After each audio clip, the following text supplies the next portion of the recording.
Half-Life is undoubtedly one of the most famous and critically acclaimed games of all time.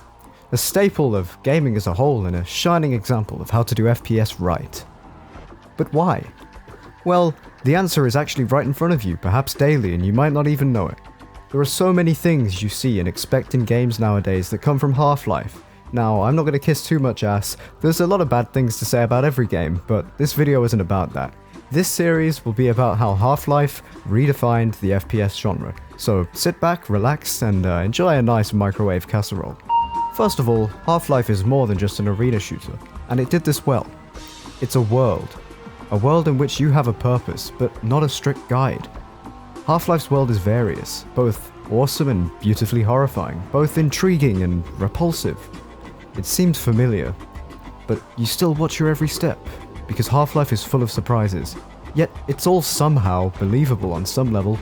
One of these many surprises is the AI, especially for the time, and the NPCs you come across. Keep in mind that this won't be a comprehensive review of every NPC in the game, but rather an outline of the most interesting ones. Maybe you'll even learn something. Enough rambling though.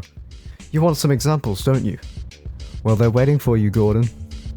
In the test chamber.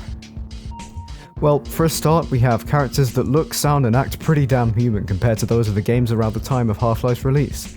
Hit a button, Scientist Man will get pissed off at you for reading his Viagra emails. Hit another button, Security Dude will be pretty damn mad that you turn his PC off in the middle of his game of Doom. Flick a switch. Turns out scientists are also afraid of the dark. Wow. And let's not forget that you can blow a dude's microwave casserole up, and that he'll later come back to hate your guts in episode 2. But that's another story. My point is that this part of the game sets the scene and tone perfectly. You know who you are, you're pretty sure you understand the scientists, and you're given real interaction, even if it's just in the form of pissing them off. This is just one example of how Valve breathes life into their world. The enemies are also a great example of this, and there are just so many more of them than there are allies. The Vortigaunts, excuse me for saying that like an English person, they like to shoot electric stuff at you. If they spot you, they'll call more buddies to shoot more electric stuff at you. If you smack them a good few times with all reliable, they'll take off and start running away. They try to hide, and they won't even attack you unless you corner them. They don't want to die. This is a huge difference, as most enemies at the time would simply run at you or stay in one place. Then of course you find out that they're slaves to a big alien baby thing, and then it all makes sense. They probably don't want to attack you anyway. Which is, by the way, cemented in Half-Life 2.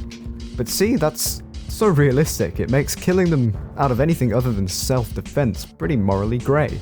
And this isn't even everything they do.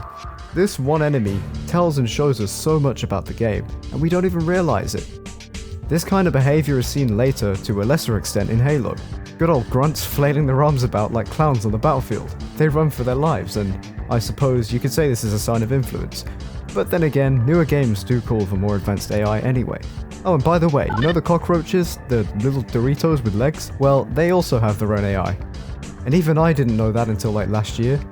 And I'm not claiming to be a genius or anything, although I do watch Rick and Morty, but I am a massive Half-Life fanboy. These little guys have a sense of smell, are spooked by light and dark areas, and run from bigger things. Okay, granted that last one wasn't too impressive, but keep in mind that this was being advertised as an actual selling point for a late 2013 game in the form of Fish AI, despite it already being done by 1996's Super Mario 64, Half-Life, GTA San Andreas, and probably a bunch of other games I don't have time to research when it comes to atmospheric NPCs running away from you. Right, moving on. I'd just like to mention the Marines. While they're not going to win all of the AI Nobel Prizes, especially not the Peace one, they're often overlooked when it comes to how they add a whole other side to the story, expanded upon in the famous Opposing Force expansion for the base game.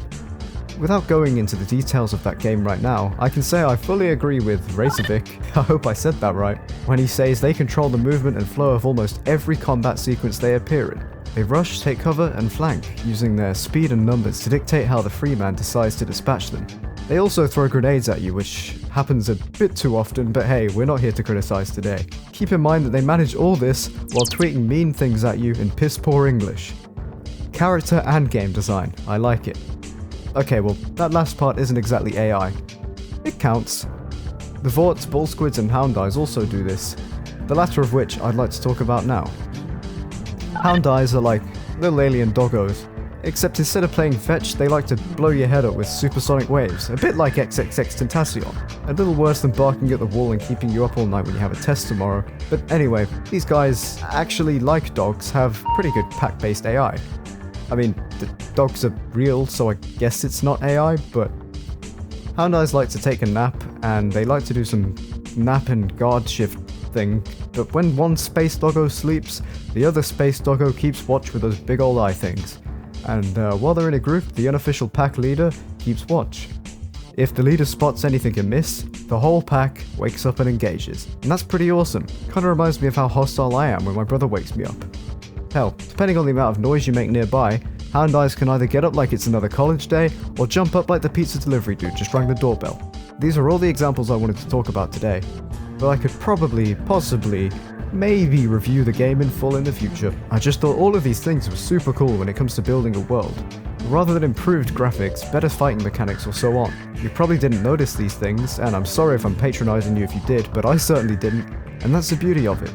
Not everything in life serves a purpose, at least not directly, and this is how this stuff connects the dots to improve the overall fidelity of the Black Mesa research facility, and by extension, the game.